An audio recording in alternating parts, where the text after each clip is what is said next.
Terima kasih untuk Anda yang masih bergabung bersama kami di Market Review dan kita masih berbincang dampak sertifikasi TKDN terhadap IKM dan kita masih berbincang bersama dengan Ibu Syarmila, Ketua Komite Tetap UKM dan Koperasi Kadin Indonesia. Ibu Syarmila, kita lanjutkan kembali. Iya, siap Bapak. Ya, menarik Ibu terkait dengan pengurusan TKDN. Tadi pun dari beberapa grafis juga sudah kita sampaikan beberapa penghitungan TKDN berbasis nilai investasi begitu. Yang paling kecil tadi 250 sampai dengan 400 miliar rupiah. Itu mendapatkan nilai TKDN 20%. Nah, berkaitan dengan IKM dan UMKM begitu, di mana kita tahu dari sisi nilai investasinya, kemudian juga mungkin dari sisi modal dan beberapa aspek lainnya belum sampai ke posisi tersebut, Ibu Syarmila. Ini sebenarnya bagaimana strateginya dalam pengurusan TKDN bagi IKM dan UMKM, Bu? Alhamdulillah ya, pagi ini saya diajak berbicara tentang TKDN ini, Pak. Saya senang sekali karena ini adalah sesuatu yang baru di negeri ini yang tadinya belum melibatkan banyak IKM, UKM, khusus menangani industri-industri di hilirnya ini. Nah, inilah PR besar kita, Pak.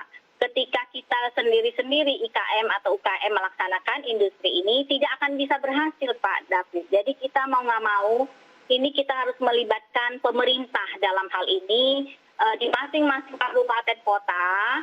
Sebaiknya setelah pilkada yang baru-baru terakhir ini, itu dibentuk badan usaha daerah yang menangani industri-industri ya, yang nantinya bisa dikerjasamakan dengan IKM dan UKM lokal untuk bersama-sama membuat industri bersama, kepemilikannya bersama.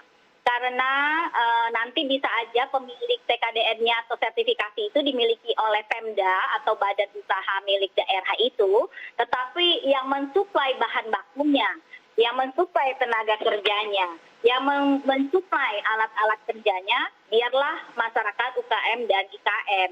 Jadi ada kolaborasi, ada sinergi antara pemerintah daerah dengan masing-masing UKM dan IKM setempat. Nah, yang menarik lagi Pak David, kita juga bisa mengusulkan kepada pemerintah industri-industri apa yang sesuai dengan zona keunggulan masing-masing daerah.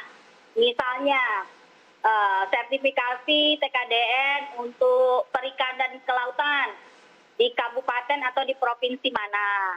Kemudian zona kehutanan dan perkebunan di mana. Industri-industri yang berkaitan dengan kehutanan dan perkebunan itu di kabupaten mana atau di provinsi mana. Kemudian juga misalnya sertifikasi TKDN di bidang pertanian. Pertanian itu zonanya di mana. Nah, itu nanti itu akan menarik sekali, akan menjadi sebuah ekosistem juga di masing-masing wilayah itu.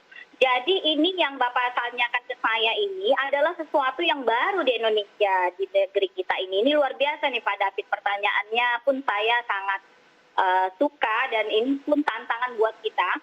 Bagaimana yang tadinya hambatan bisa menjadi peluang, bahkan ini opportunity untuk tiap-tiap daerah mengembangkan industri sesuai dengan keunggulan kompetitif dan keunggulan komparatif basis dari potensi daerahnya masing-masing.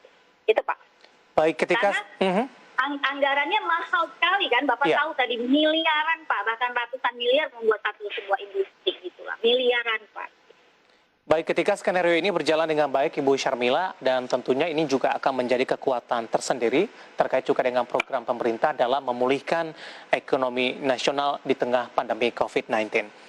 Baik, Ibu Syarmila, di luar dari insentif TKDN yang akan diberikan oleh pemerintah, bagaimana Anda melihat sampai sejauh ini insentif lain, Ibu, di tengah pandemi COVID-19 terhadap pelaku IKM dan UMKM di Indonesia sampai sejauh ini?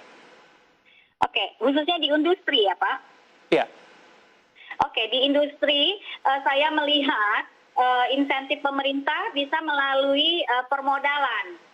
Karena pemerintah juga membantu permodalan-permodalan bagi pelaku UKM dan IKM dalam melaksanakan industri. Nah, industri tapi yang hari ini adalah industri rumah tangga atau industri-industri kecil yang belum berskala yang memiliki sertifikasi secara nasional.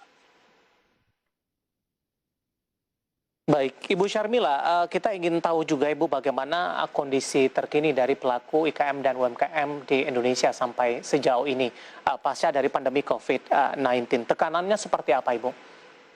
Bapak, hari ini kondisi kita lagi seperti mau take off ya Pak. Jadi bersiap-siap untuk terbang kembali karena setelah ada vaksin ini, vaksinasi yang dilakukan oleh pemerintah secara nasional ini membawa dampak positif dan kebahagiaan bagi kita sebagai pelaku usaha di Indonesia. Karena tidak semua negara juga mendapatkan mudah dengan vaksin. Alhamdulillah Indonesia itu luar biasa bisa negosiasi dan vaksinnya nggak kekurangan, gitu Pak. Jadi sekarang ini ketika industrialisasi di bidang agro tadi kita perkuat, maka selain dampaknya secara ekonomi, ini juga melibatkan peluang untuk membuka lapangan kerja, Pak.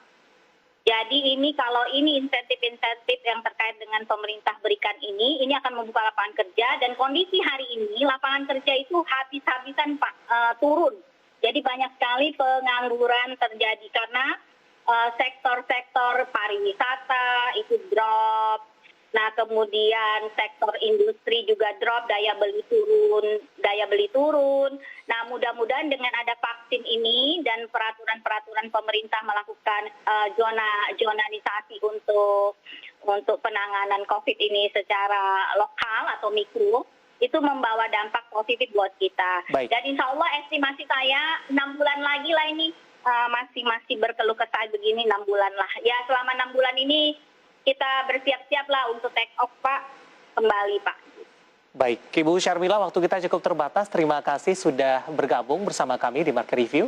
Dan semoga kita bahas bisa menjadi referensi dan juga keoptimisan tetap diusung ke depannya untuk kemajuan IKM dan UMKM di Indonesia. Terima kasih Ibu Syarmila, sehat selalu Bu.